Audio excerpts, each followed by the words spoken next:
Welcome friends, आइए समझते हैं इंटीग्रेशन के इस क्वेश्चन को हम कैसे करेंगे। यहाँ पर आपको ये जो लिखा हुआ है 2 plus sign 2x divided by 1 plus cos 2x, इसको हम सॉल्व करेंगे सेपरेट करके। तो देखिए आपको क्या मिलने वाला है। 2 प्लस हम साइन 2x में फॉर्मूला लगा सकते हैं।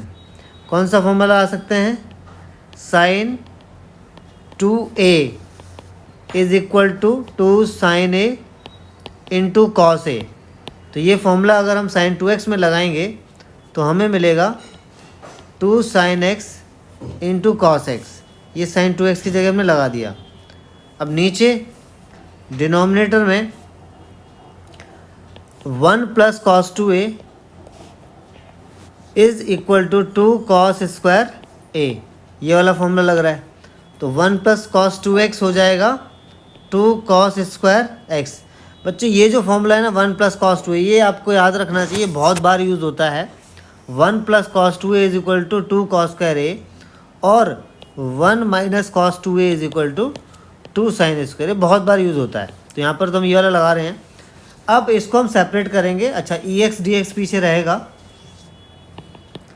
तो ये हो जाएगा आपका 2/2 कॉस स्क्वायर एक्स।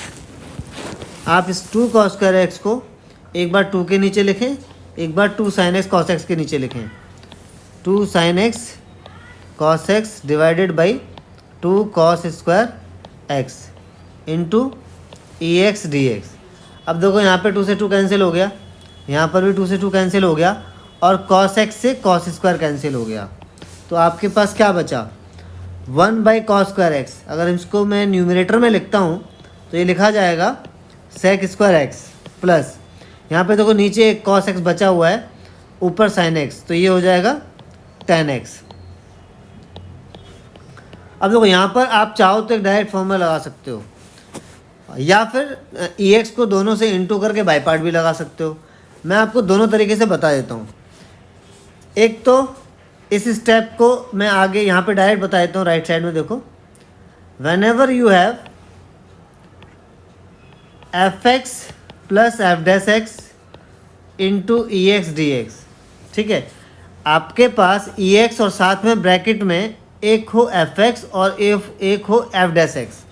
तो इसको आप डायरेक्ट अगर ये फॉर्मूला लिखें तो डायरेक्ट रिजल्ट होता है EX fx प्लस c।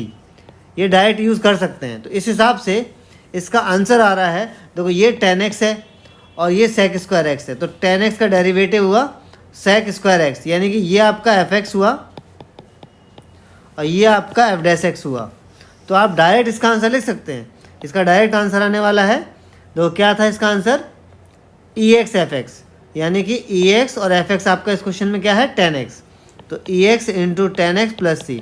आप ये फॉर्मूला लिख करके डायरेक्ट भी ये आंसर लिख सकते हैं, लेकिन आप अगर फॉर्मूला नहीं यूज़ करना चाहते तो आपको ये दोनों इंटू करने हैं, दो सेपरेट क्वेश्चन बनाने हैं। तो EX को आप अंदर इंटू करेंगे तो आपको मिलेगा sec square x EX DX, और दूसरा क्वेश्चन बन जाएगा tan x EX DX। अब यहाँ पे बाई पार्ट के क्वेश्चन बन गए हैं दोनों, लेकिन बाई पार्ट आपको दोनों में लगाने की जरूरत नहीं है। एक में लगाएंगे और एक हिस्सा पूरा कैंसिल हो जाएगा। और लगाना किस में होता है? जिसका डेरिवेटिव आपके पास है। तो tan x का डेरिवेटिव आपके पास सेक स्क्वायर एक्स है, तो इस वाले हिस्से में आप लगाएंगे। अब बाई पार्ट लगाने के लिए आपको आइलेट फॉलो करना पड़ेगा। तो देखो ये हुआ ट्रिग्नोमेट्रिक जो कि पहले आता है, और ये हुआ एक्सपोनेंशियल जो लास्ट में आता है। तो ये आपको फर्स्ट मानना पड़ेगा, ये आपको सेकंड मानना पड़ेगा। इसमें हम लगाते हैं बाई पार्ट। तो ये हो जाएगा, ये तो ऐसे ही रहेगा, इसमें हम कुछ नहीं लगा रहे हैं, इसमें बाई पार्ट लगाने की जरूरत नहीं है, कैंसिल हो जाएगा। इसमें बाई पार्ट लगाते हैं। तो फर्स्ट एज इट इज़, ठीक है, tan x as it is integration of second, यानी EX का इंटीग्रेशन EX, ठीक है। बाई पार्ट का फॉर्मूला लग रहा है minus integration derivative of first. तो tan x का डेरिवेटिव क्या होगा बच्चे? सेक स्क्वायर एक्स और integration of second EX DX plus c। अब देखो ये पूरा इंटीग्रल अपोजिट साइन के हैं और सेम है, तो ये कैंसिल करेंगे एक दूसरे को और आपको मिल जाएगा answer EX tan x plus c। तो ये आपका इस क्वेश्चन का आंसर हो गया। आप चाहें तो ये वाला फॉर्मूला भी यूज़ कर सकते थे, तो डायरेक्ट आपका आंसर आ जाता। आई होप आपको ये क्वेश्चन समझ में आया होगा। Thank you for watching and have a great day.